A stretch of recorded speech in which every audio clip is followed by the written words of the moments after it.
Good morning, good morning, good morning. So guys, how are you? बढ़िया हो ना? बोल दो यार बढ़िया हो यार. एनर्जी ड्रॉप नहीं होनी चाहिए यार. एनर्जी फुल रहनी चाहिए हमारी. So you all are good. बढ़िया है. Good morning guys. Good morning everyone. And I am here to take your logical reasoning. मैं आपका एक 25 मार्क्स का कंटेंट लेने वाला हूँ. जिस सब्जेक्ट का नाम है logical reasoning. Palak, good morning Palak. Good morning. और यहाँ हमारा लॉजिकल रीजनिंग का जो सिलेबस है, आप लोगों ने देखा होगा, वो सिलेबस बहुत ज़्यादा एग्जॉस्टिव सिलेबस है. आपने अपना स्टडी मटेरियल निकाल के देखा तो sir there are 23-24 chapters in logical reasoning. आने वाला जस्ट 25 मार्क्स का है और उसमें 24 चैप्टर्स हैं. कोई बात नहीं, नो इशू. एक्चुअली सिलेबस को देख के कंफ्यूज मत होइएगा, क्योंकि उसमें कई चैप्टर्स रिपीटेटिव मोड में है और हम कुछ इस स्टाइल से, इस तरीके से पढ़ने वाले हैं जिसमें हम चैप्टर्स को समराइज कर मर्ज करके, और लॉजिकल रीजनिंग है तो लॉजिकली ही पढ़े वाएंगे. अब लॉजिकल रीजनिंग को लॉजिकली ही करने वाले हैं हम. शॉर्ट ट्रिक्स यूज करेंगे हम. लॉजिकली उन सारे कंटेंट को डिस्कस करेंगे और लॉजिकली अपने चैप्टर को कंप्लीट करेंगे. आज क्या करने वाले हैं और क्या करने हम मैं आपको क्या कंटेंट देने वाला हूं.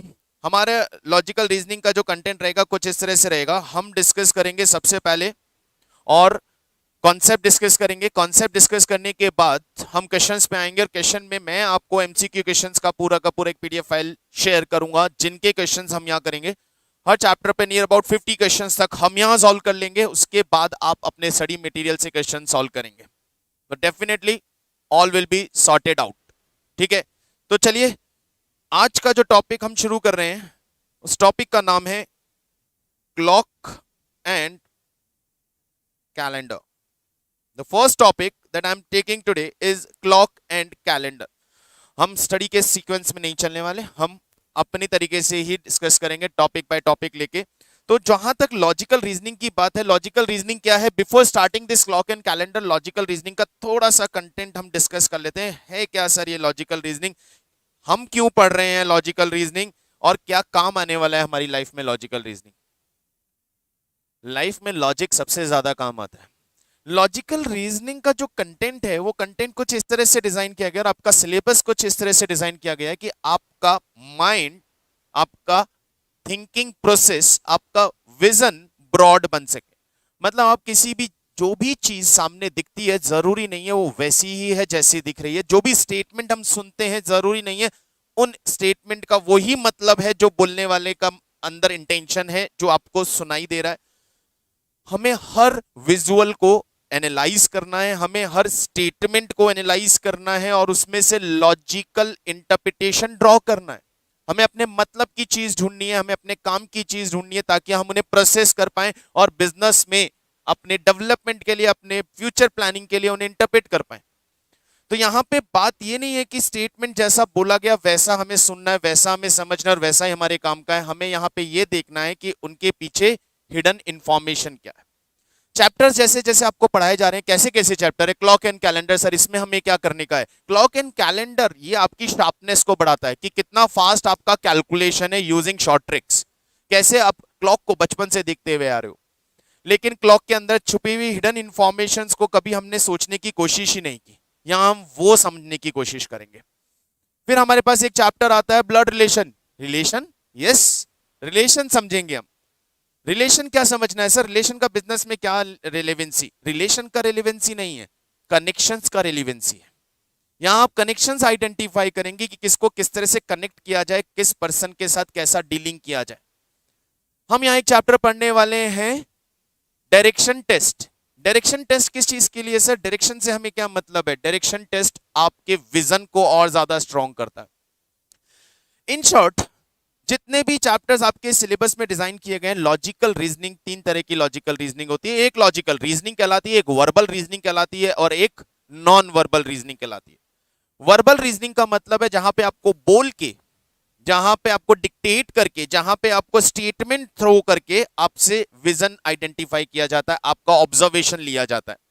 और नॉन वर्बल रीजनिंग के अंदर आपको डायग्राम्स के थ्रू आपके विजन को देखिए, आपके सामने जो डायग्राम रखा है उसको बचपन में न्यूज़पेपर में सॉल्व नहीं करते थे, मैगजीन्स में दो डायग्राम एक जैसे, अंतर बताओ, फाइंड द डिफरेंसेस।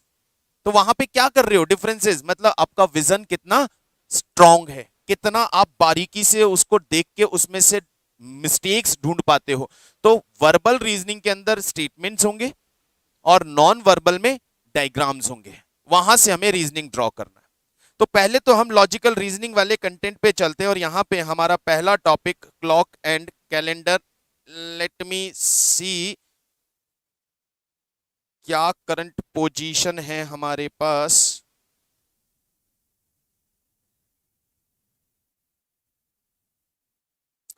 ओके, तो चलिए स्टार्ट करते हैं क्लॉक एंड कैलेंडर। क्लॉक बचपन से देखते हुए आ रहे हो, बचपन से देखते हुए, हम यहां बात कर रहे हैं एनालॉग क्लॉक के, जिसमें घड़ी के अंदर तीन कांटे, there are three hands in a watch. Watch एक बार बना लेते हैं, कुछ इस तरह से वॉच हमारा बनता है, जिसमें अंदर जो टाइमिंग्स हमारे पास हैं 12, 3, 6, 9, there will be 1 and 2, 4 and 5, 7 and 8, 10 and 11। इस तरह का हमारा एक क्लॉक रहेगा। And this clock contains three hands, exactly this clock contains three hands. एक हैंड किसका होता है, one hand will be of hour hand, जो छोटा सा हमारा एक कांटा होता है आर एंड। आवर एंड के बाद दूसरा होता है मिनट हैंड। मिनट हैंड आपको थोड़ा सा लेंथ में ज्यादा दिखता है, और एक और ऐसा ही लेंथ वाला जिसे हम बोलते हैं सेकंड हैंड। तो one is hour hand, second is minute hand, and third is second hand. अब इन हैंड्स को और इस क्लॉक को थोड़ा सा समझें। इस क्लॉक के अंदर टोटल 12 पार्टीशन है। ये क्लॉक हमारी 12 भागों में 12 पार्ट्स में डिवाइडेड है, और हर पार्ट फर्दर 5 पार्ट्स में डिवाइडेड है, जिसे स्पेक्स बोलते हैं। There are 5 specs in each spec of the hour. यहां से यहां 1 आर का स्पेस होता है, और उन 1 आर के स्पेस में आपको 5 स्पेक्स मिलेंगे, वो 5 मिनट्स के स्पेक्स होंगे। और हर 5 मिनट का स्पेक फर्दर डिवाइडेड होता है किसमें, सेकेंड्स में। तो यहां से हमारी कैलकुलेशन शुरू होती है और हमारा डिस्कशन शुरू होता है कि करना क्या है, करना क्या है सर, इसको एनालाइज करना है, एनालाइज करना है। और एनालाइज करने के लिए आप क्लॉक के कुछ फीचर्स को समझना शुरू कीजिए कि ये घड़ी के सारे हैंड्स मूव कैसे करते हैं। मूव्स करने का मतलब, हमारा मेन पर्पस क्या है यहाँ वॉच को रीड करने का, हम यहाँ वॉच को किस तरीके से रीड कर रहे हैं। सर यहाँ पे ये जो सर्किल बनता है क्लॉकवाइज मूवमेंट बोलते हैं, और हर कांटा, हर हैंड मूव करता है। एक second guys, I think picture is paused, नहीं माय वीडियो, ऐसा लगा मुझे वीडियो पॉज हो गया, शायद कुछ सेकंड के लिए हुआ अभी। तो अभी okay, yes everything is working properly. चलिए, तो कैसे हमारा यहाँ पे ये जो साइकिल है, यानी हर हैंड इस घड़ी के एक सर्किल को पूरा करता है। वो सर्किल पूरा करने में कितना टाइम लेता है, उसमें कितना एंगल फ्रेम करता है, ये सब कुछ हमें यहाँ समझना है। उससे पहले कुछ जनरल नॉलेज की बातें कर लेते हैं। घड़ी को पढ़ना आता है? कितने बजे हैं घड़ी में? हिंदी में नहीं चाहिए बेटा, 10-10 नहीं बोलते इंग्लिश में, ऐसा कोई टर्म नहीं होता है 10-10। कितना बजा है घड़ी में? It is known as 10 past 10। इसे बोलते हैं 10 past 10, 10 बज के 10 मिनट, 10 past 10। यदि मैं यहाँ पे घड़ी में एक टाइम लिख दूं तो इसे आप क्या बोलेंगे, कितना बजा है घड़ी में? What is the time is there in watch? घड़ी में क्या टाइम हुआ है? घड़ी में क्या टाइम हुआ है? क्या ही हो गया, क्या ही हो गया। 10 प्री तो कुछ होता ही नहीं है बेटा। देखो वही मैंने आपको कहा ना, बचपन से घड़ी देखते हुए आ रहे हो और बचपन से टाइम पढ़ते हुए आ रहे हो घड़ी के अंदर, लेकिन उस टाइम को हिंदी में तो हमें पता होता है कि सर 10 बजने में 15 मिनट कम है, सर 9 बज के 45 मिनट हुए हैं, ऐसे ही बोलते हैं हम। लेकिन इंग्लिश में इसे क्या बोलते हैं in proper language? It is known as quarter to 10. It is known as quarter to 10. 10 बजने में क्वार्टर यानी 15 minutes are pending. It is known as quarter to 10. So watch timing, reading of time. कैसे time को read करने हैं वो पता होना चाहिए. पता है सभी को, लेकिन थोड़ा सा कंफ्यूजन लाइफ में हो जाता है, तो दूर कर लिया हमने. It is known as quarter to 10. तो आगे चला गया वो पास्ट कहलाएगा, पहले रह गया तो टू वर्ड लगा के हम उसे यूज करते हैं. ठीक है, 10 मिनट्स टू 10. 9:50 को बोलेंगे 10 मिनट्स टू 10, और 10:15 को बोलेंगे क्वार्टर पास्ट 10. जो आगे निकल गया उसके लिए पास्ट वर्ड यूज करते हैं, जो पीछे रह गया उसके लिए टू वर्ड लगा के हम यूज करते हैं. टू वर्ड लगा के. Is it clear? पहली बात क्लियर हो गई. अब आ जाते हैं हमारे मेन पार्ट पे कि चलो घड़ी रीड कर ली. 3 type of hands are there, और टाइम को रीड करने के 2 फ्रेम होते हैं. कौन से 2 फ्रेम? एक कहलाता है 12 आवर फ्रेम और एक कहलाता है 24 आवर फ्रेम. 12 आवर फ्रेम के अंदर क्या होता है? 12 आवर फ्रेम के अंदर रात को 12 बजने के बाद से 12:01 से आपका एएम शुरू होता है. तो 12:01 पे आपका एएम शुरू होता है, जो दिन में 11:59 एएम तक रहेगा. और दिन में 12 बजे को हम नून बोलते हैं, लेकिन दिन के 12:01 से पीएम शुरू होता है, जो रात को 11:59 तक रहेगा. ये 12 आवर फ्रेम है. ये एएम पीएम क्या होता है? आप लोग बोलेंगे एएम पीएम क्या होता है. Is there any idea, any of you guys? AM PM, AM PM सुना है कहीं? सुना सुना सा तो लग रहा है ना AM PM. Anyone, any idea to any of you? किसी को कोई भी आइडिया है एएम पीएम का कि एएम पीएम क्या होता है?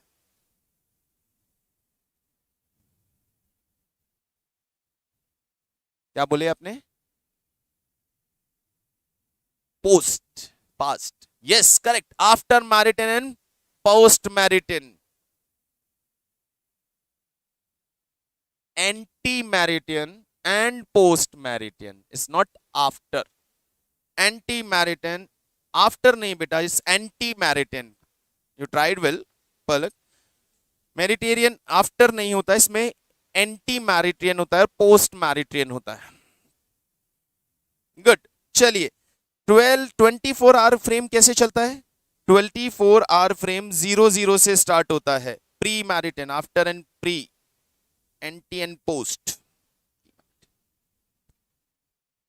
ये चलता है 24 आवर फ्रेम 00 से स्टार्ट होता है, और कैसे चलता है? कंटिन्यूअस चलता है. रात को 12 बजे आके वापस 00 हो जाता है. यहाँ पे कोई एएम एंड पीएम का स्पेसिफिकेशन नहीं होता. चलिए, ये तो बेसिक नॉलेज थी सर, ये तो सबको पता है, हम भी बचपन से जानते हैं, पढ़ते आ रहे हैं. इसमें नया कुछ भी नहीं बताया आपने, बिल्कुल नहीं बताया बच्चा, मैंने नया कुछ भी. यहाँ पे नई बात करते हैं. अब नया बात करते हैं. यहाँ पे आर एंड मूव करता है. एक आवर एंड को, एक घड़ी का पूरा सर्किल कंप्लीट करने में कितना टाइम लगता है? आवर एंड, एक घड़ी का सर्किल पूरा करने में, साइकिल कंप्लीट करने में कितना टाइम लेता है? 12 आवर्स. क्या हो गया? घड़ी सामने बनी हुई है यार. Our and, our and, our and, एक घड़ी का पूरा साइकिल कंप्लीट करने में कितना टाइम लगाता है? आवर एंड घड़ी का पूरा साइकिल कंप्लीट करने में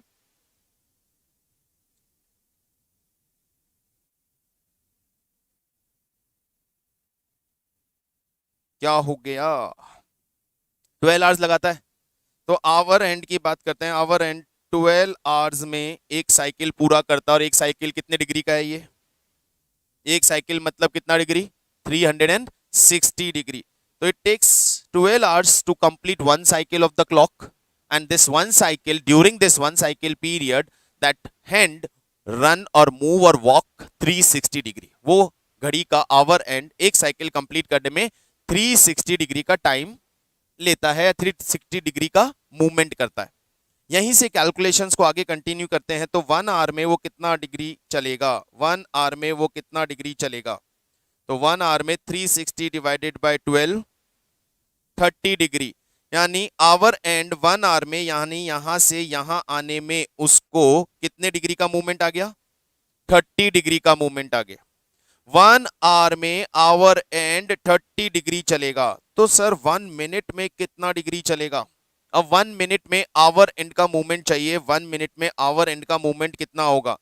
30 डिग्री इन 1 आवर, तो 1 आवर में हाफ डिग्री और 0.5 degree. That is your first calculation, that is your first outcome, that is your first point two remember. पहली चीज जो आप लोगों को याद रखनी है, फर्स्ट पॉइंट जो आप लोगों को याद रखना है वो ये पॉइंट है कि आवर एंड 12 घंटे में एक साइकिल पूरा करता है, that is of 360 degree. Our and 1 घंटे में 30 डिग्री का मूवमेंट देता है, और आवर एंड हर मिनट के साथ हिलता है, लेकिन कितना? तो हर मिनट में वो हाफ डिग्री अपनी प्लेस को शिफ्ट करता है, हाफ डिग्री।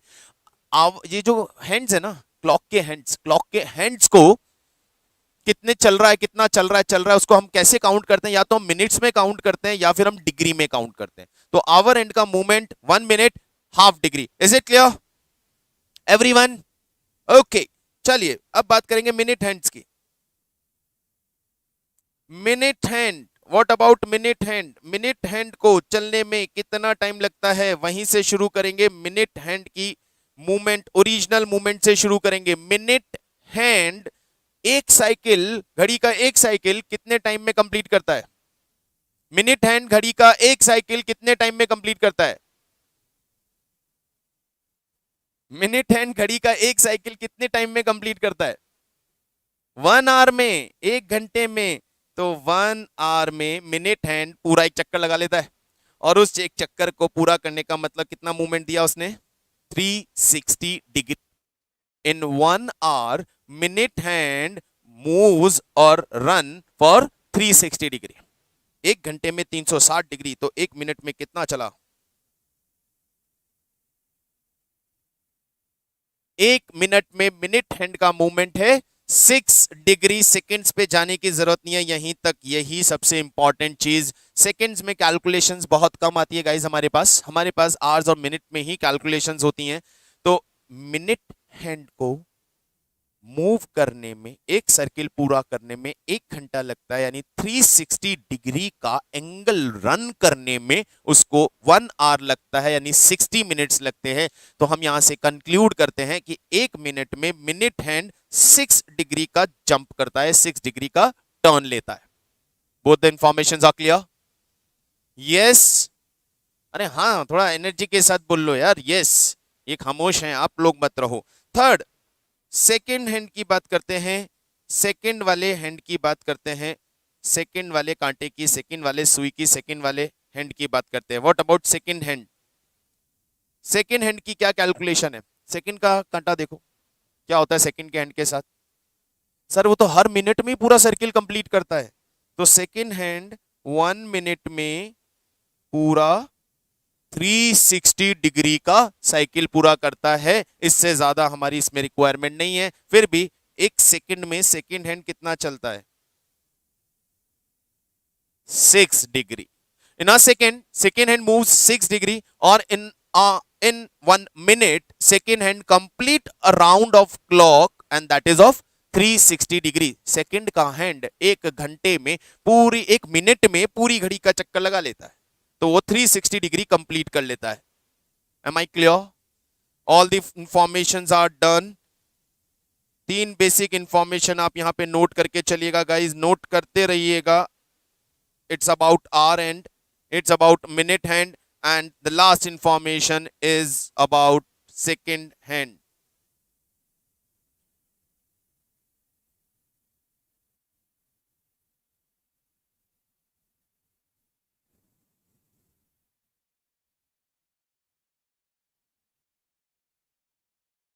चलें आगे। तो पहली इंफॉर्मेशन, पहली इस चैप्टर की इंफॉर्मेशन और इस चैप्टर से रिलेटेड पहला कॉन्सेप्ट क्लियर है कि घड़ी का कौन सा hand, which hand moves how much degree in any specified time frame, किस टाइम में कितना डिग्री का उस हैंड में मूवमेंट आएगा। फाइन।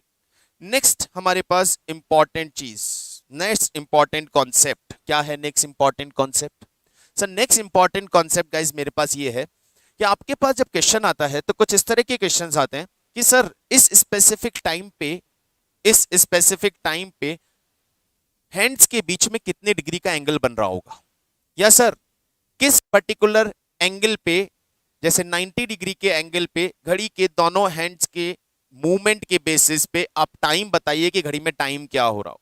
मैं ये बोलता हूँ 45 डिग्री के एंगल पे क्या टाइम हो रहा होगा।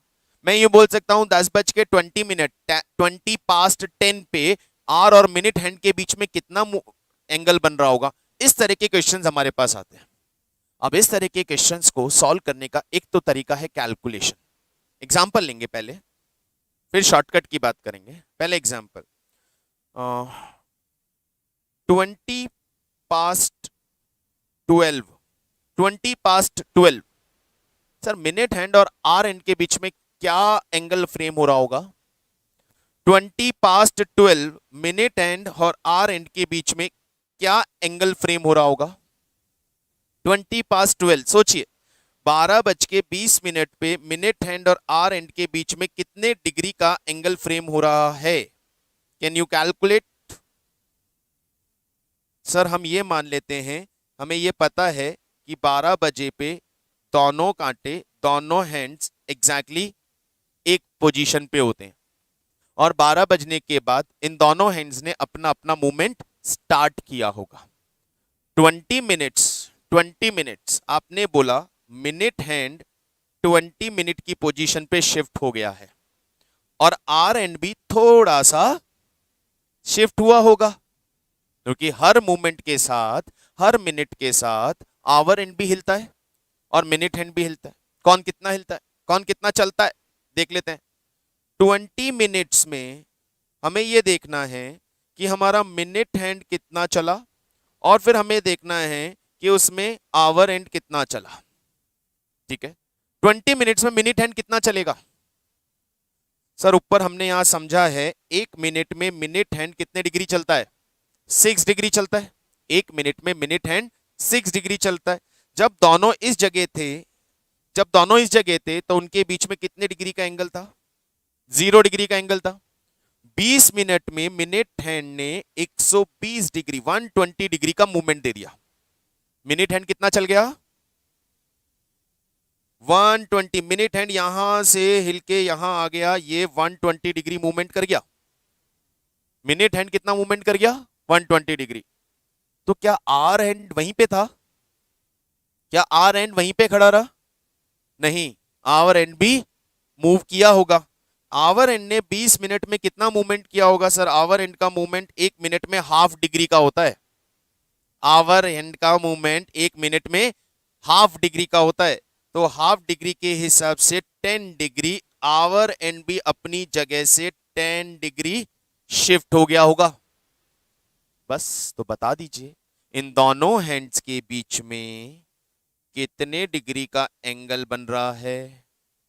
110 डिग्री का एंगल फ्रेम हो रहा है इन दोनों हैंड्स के बीच में। क्या ख्याल, is it clear. Calculation done. आपको क्या करना है, आपको स्टार्ट करना है 0 डिग्री से।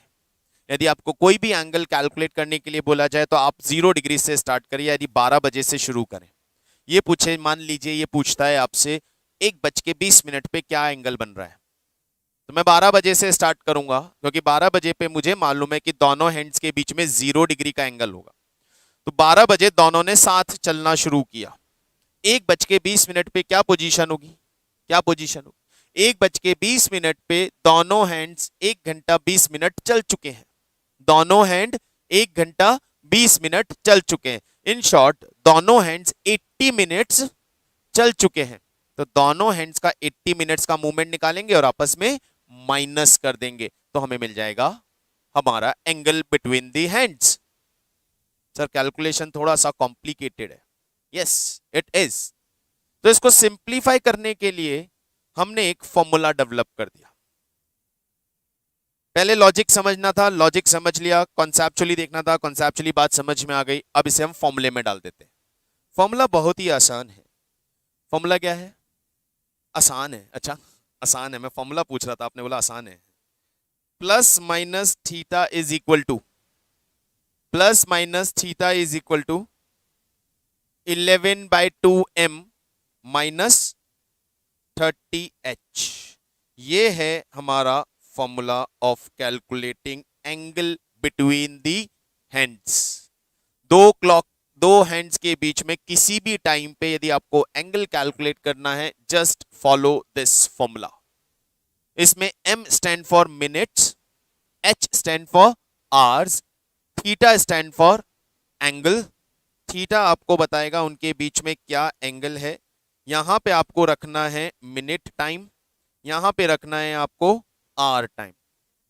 हम वही वाला एग्जांपल लेते हैं, 12:20, 12:20 पे क्या टाइम हुआ, AM PM वॉट। तो यहां पे 12 is hour, 20 is minute. Angle निकालना है, फॉर्मूले में वैल्यू रखिए, plus minus theta 11/2m minus 30 into h।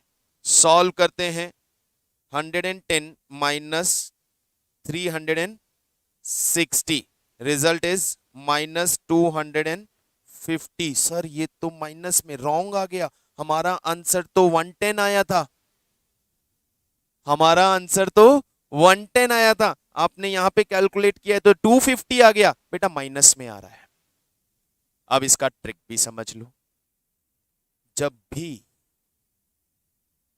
ये 12:20 हुए ना हमारे अप्रोक्स, एक एंगल यहां बन रहा है और एक एंगल ये बाहर की तरफ भी तो बन रहा है, ये कहलाता है इनर एंगल और ये कहलाता है रिफ्लेक्स एंगल।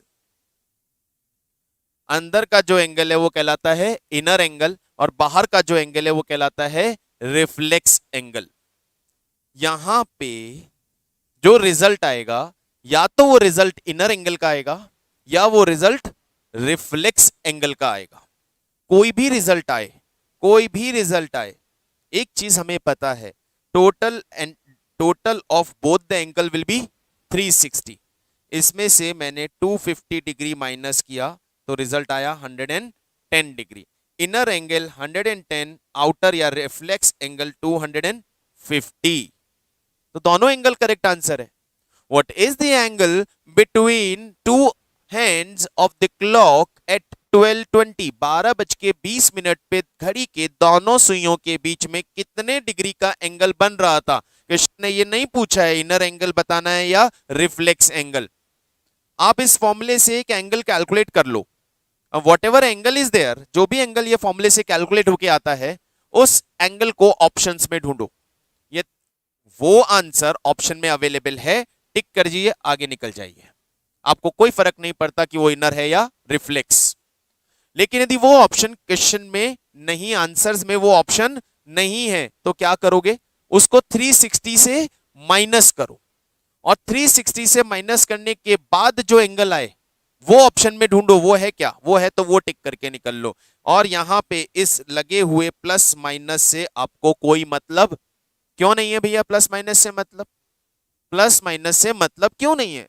क्योंकि एंगल कभी नेगेटिव नहीं होता ना, या तो 0 डिग्री का एंगल होगा या 0 से ज्यादा होगा, 0 से कम एंगल तो कैसे होगा। इसीलिए इस थीटा के आगे हमने क्या लगा दिया, यहां पे प्लस माइनस लगा दिया है। रिजल्ट माइनस में आए तो भी प्लस में दिखाना है, रिजल्ट प्लस में आए तो भी प्लस में दिखाना है। आपका रिजल्ट, आपका आंसर हमेशा प्लस पॉजिटिव होगा। तो फॉर्मूले से आंसर निकालेंगे, जो भी आंसर आएगा उसे हम ऑप्शन में सर्च करेंगे।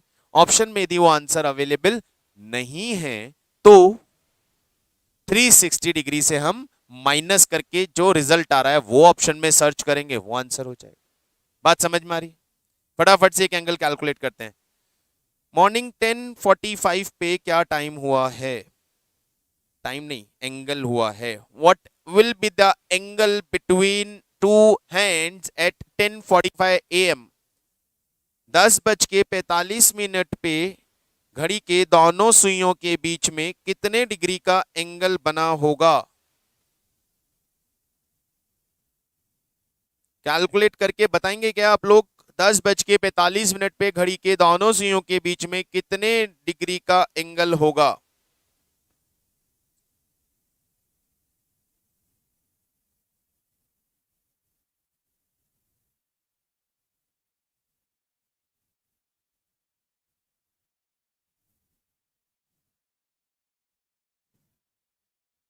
52.5 degree. Okay, I got an answer.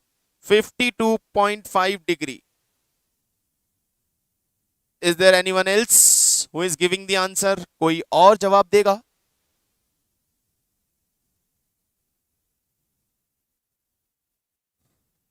देखिए, plus minus theta 11/2m minus 30 into H 11 into 45 divided by 2. हमारा कैलकुलेटर किधर गया? दिख रहा है कहीं पे? नहीं दिख रहा है, कोई बात, आप ही बता दीजिए कितना आएगा. 11 into 45/2 247.5 minus 300 result is 52.5 degree. 52.5 degree plus minus से कोई मतलब नहीं है. It is 52.5 degree. If you have option of 52.5 degree, just tick that answer. Or if you don't have 52.5 degree in your options, तो क्या करेंगे? 360 में से इसको माइनस करेंगे. 307.5 डिग्री का ऑप्शन होगा आपके आंसर्स में. उस ऑप्शन को टिक कर दो. बोलो क्या ख्याल? नहीं यार, तो आसान सा काम हो गया. अभी तो कोई भी टाइम बता दो, हम एंगल निकाल देंगे. निकाल देंगे पक्का. दोनों चीजें याद रखना, फॉर्मूला और 360 माइनस करने वाला कॉन्सेप्ट, अदरवाइज भटकते रह जाओगे. फाइन, दो कॉन्सेप्ट क्लियर. एक तो घड़ी के हैंड्स कितनी डिग्री से मूव करते हैं. दूसरा, यदि मुझे मूवमेंट मालूम है, टाइम मालूम है, तो मैं एंगल कैलकुलेट कर सकता हूं. थर्ड, अब मुझे किस तरह के कुछ अजीब से क्वेश्चन भी आते हैं. अजीब से क्वेश्चन बोले तो हमें कुछ क्वेश्चन ऐसे आते हैं जहां एंगल दिया हुआ होता है और आपसे फ्रीक्वेंसी ऑफ एंगल पूछा जाता है. जैसे मतलब कि ये बताओ, घड़ी में एक दिन में कितनी बार, घड़ी में एक घंटे में कितनी बार दोनों हैंड्स 90 डिग्री का एंगल बनाते हैं.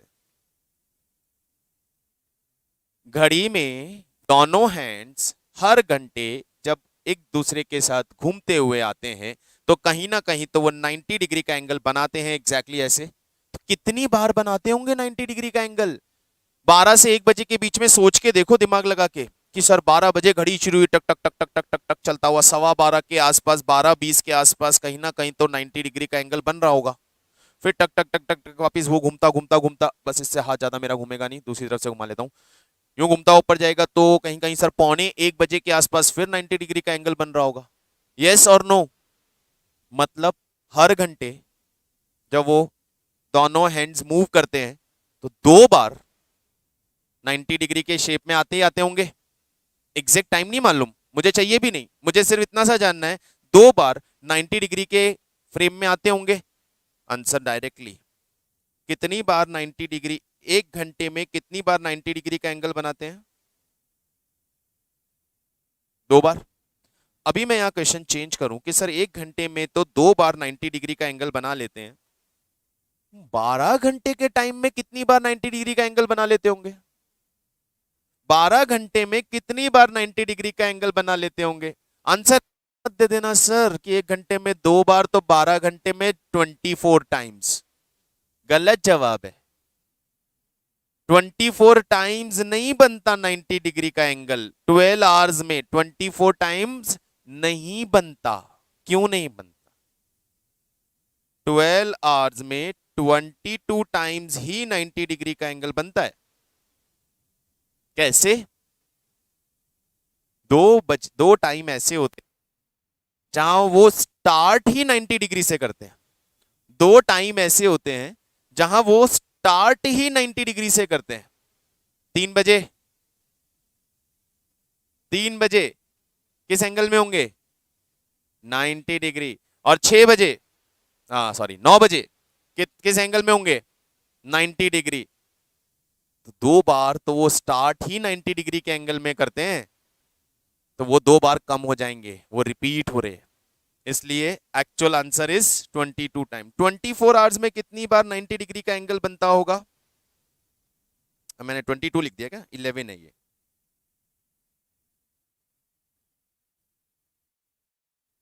इट्स 11 और यहां पे आएगा आपका 24 आवर्स में 22 टाइम।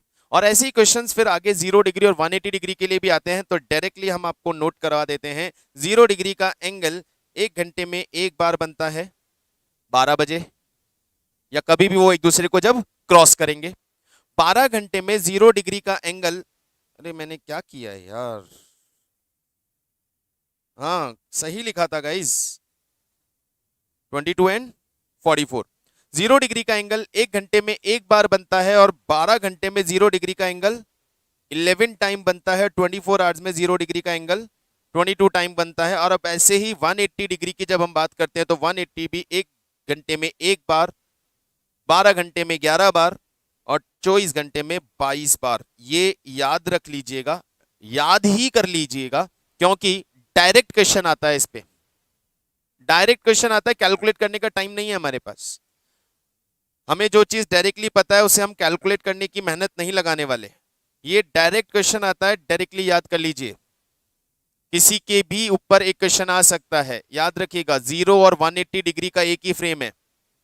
1 घंटे में एक बार, 12 घंटे में 11 बार और एक दिन में 24 घंटे के अंदर 22 टाइम्स। और 90 डिग्री का एंगल जस्ट उससे डबल। 1 आवर में 2 टाइम्स, 12 आवर्स में 22 टाइम्स और 24 आवर्स में 44 times. Just remember it and move forward. ये एक और क्वेश्चन जो आपको क्लॉक पे मिल सकता है।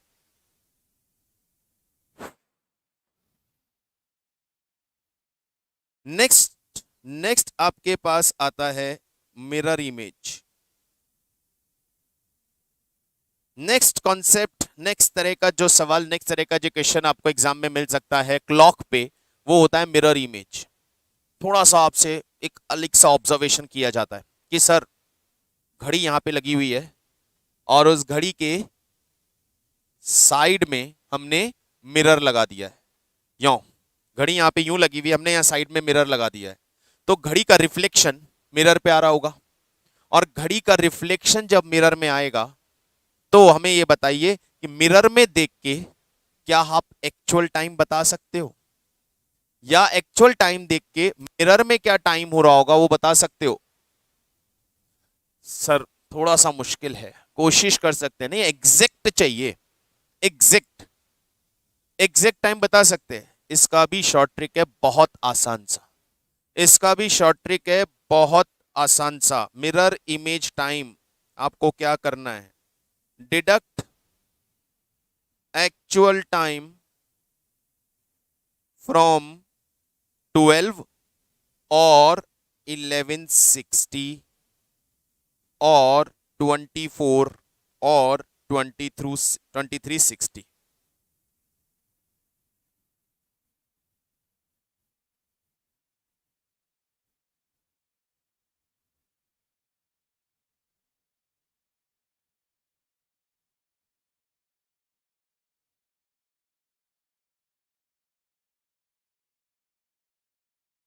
सर 12 और 1160 एक ही बात है।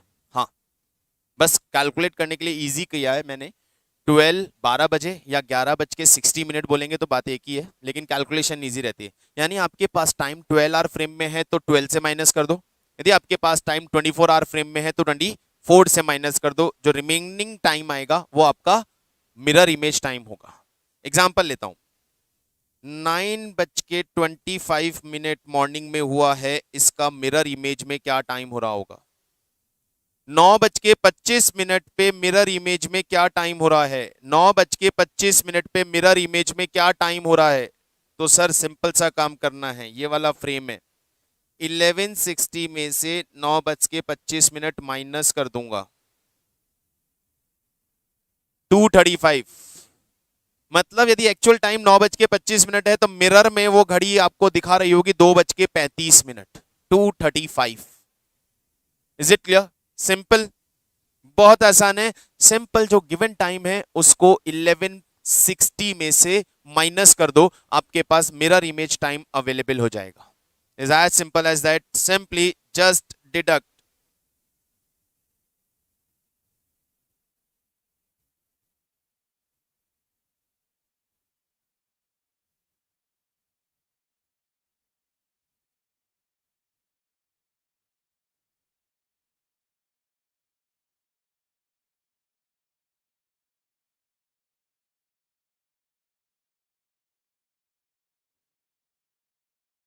बात clear?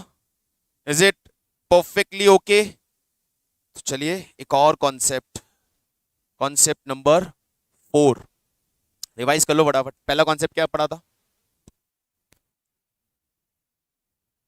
Degrees calculation, time calculation, time कितना डिग्री मूवमेंट आएगा, डिग्री कैलकुलेशन कितना डिग्री मूवमेंट आएगा, ये पहला। दूसरा हमने पढ़ा था दोनों हैंड्स के बीच में कितने डिग्री का एंगल बनेगा। तीसरा हमने पढ़ा था 90 डिग्री, 0 डिग्री, 180 डिग्री के एंगल कितनी बार बनेंगे। फोर्थ कॉन्सेप्ट हमने पढ़ा यहां पे mirror image. Concept number 5, concept number 5 slow और fast moving clock. Concept number 5 slow और फास्ट मूविंग क्लॉक। ये क्या होता है? स्लो और फास्ट मूविंग क्लॉक ये क्या होता है सर? स्लो और फास्ट मूविंग क्लॉक, स्लो और फास्ट मूविंग क्लॉक का मतलब नॉर्मली हमने कई बार देखा है हमारे घर में, बहुत बार देखा है सर। क्या?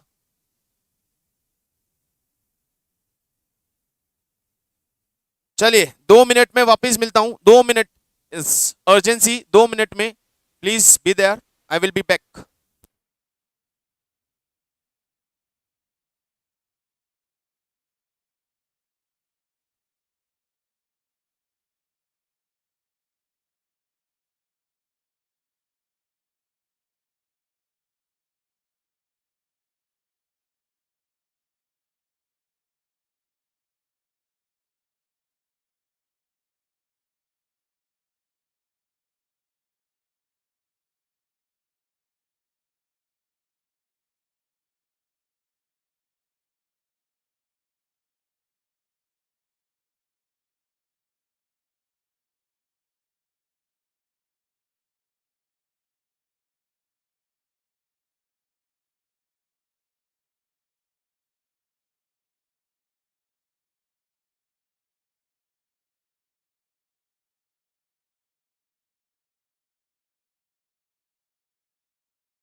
ओके, तो स्लो और fast moving clock is the last concept of this clock. Slow और फास्ट मूविंग क्लॉक का मतलब क्या है कि सर हमने कई बार अपने अपने अपनी घड़ी में देखा हो ना, अरे यार 10 मिनट आगे हो गई या घड़ी 10 मिनट पीछे हो गई। हमारी घड़ी चलते चलते आगे हो जाती है, पीछे हो जाती है। क्यों हो जाती है? वो उसके टेक्निकल इश्यूज हैं, मतलब उसमें या तो डस्ट आ गया है या उसका सेल वीक हो गया है, इसलिए वो थोड़ा स्लो चलना। क्या हम ये पता कर सकते हैं कि घड़ी यदि स्लो हुई है तो उसमें करेक्ट टाइम क्या आ रहा होगा? क्या हम पता कर सकते हैं घड़ी यदि आगे है तो उसमें करेक्ट टाइम क्या हो रहा होगा? सर उसका हमें ये पता होना चाहिए सिर्फ कि वो किस स्पीड से आगे हो जाती है, किस स्पीड से पीछे हो जाती है, तो हम डेफिनेटली करेक्ट टाइम पे पहुंच सकते हैं। जैसे मैं यदि आपको बोलूं कि मेरी घड़ी हर 10 मिनट में 1 मिनट आगे खिसक जाती है, मेरी घड़ी हर 10 मिनट में 1 मिनट आगे चली जाती है। My watch gain 1 minute in every 10 minute. My watch gain 1 minute in every 10 minute. Currently currently मैंने दिन में 12 बजे ना वॉच मिलाया, अभी बजे हैं 2:10, अभी हुए हैं 2:10, अभी हुए हैं 2:10। कितनी आगे आ चुकी है? करेक्ट टाइम क्या है घड़ी में? घड़ी में करेक्ट टाइम क्या है? तो सर सिंपल सा ये देखो, 10 मिनट में 1 मिनट आगे खिसकती है, 10 मिनट में 1 मिनट आगे खिसकती है, तो 60 मिनट में 6 मिनट आगे खिसकती है। दो चीज पता चल गई। यहां से यहां कितना गैप है सर? 2 आवर और 10 मिनट। 1 आवर में खिसकी होगी ये 6 मिनट के हिसाब से 12 मिनट आगे, और 10 मिनट में खिसकी होगी 1 मिनट के हिसाब से 1 मिनट आगे। तो टोटल कितना? 13 मिनट्स आगे है, यानी एक्चुअल टाइम यहां से 13 मिनट पीछे चले जाओ। 1:57 हुए। पता चल गया कितना आसान है? कोई कैलकुलेशन ही नहीं चाहिए, सिंपली ये सोचना है कि आपको ये पता होना चाहिए my watch gains 1 minute in 10 minutes, इसका मतलब हर एक 10 मिनट में 1 मिनट आगे खिसक रही है, इतना मालूम होना चाहिए। फिर देख लीजिए घड़ी मिलाई कब थी, वहां से लेके करंट टाइम के बीच का गैप निकाल के उससे आप ऑब्जर्वेशन से इस तरह की कैलकुलेशंस कर सकते हैं। स्लो और फास्ट मूविंग वॉच, जनरली इस तरह के क्वेश्चंस कंपटीशन एग्जाम्स में तो आते ही हैं, आपके लेवल पे भी आ सकते हैं। तो ये है क्लॉक के टोटल 5 कॉन्सेप्ट्स जो हमने यहाँ पे डिस्कस किए। इन 5 कॉन्सेप्ट्स के बाद और कुछ नहीं, हम सारे क्वेश्चंस क्रैक कर सकते हैं just using such 5 concepts, and I think all the 5 are clear. In next class हम लेके चलेंगे क्वेश्चंस और हम करेंगे अपनी पीडीएफ फाइल से सारे क्वेश्चंस सॉल्व और देखेंगे कि क्या इन्हीं कॉन्सेप्ट पे हैं या कुछ नया। एंड आई एम श्योर इन्हीं कॉन्सेप्ट पे हैं। I am making you assurance कि इन्हीं कॉन्सेप्ट पे हमारे सारे क्वेश्चंस होने वाले हैं। ठीक है, चलिए गाइस, तो आज का सेशन यहीं ओवर करते हैं, मिलेंगे नेक्स्ट क्लास में। Till then bye, see you.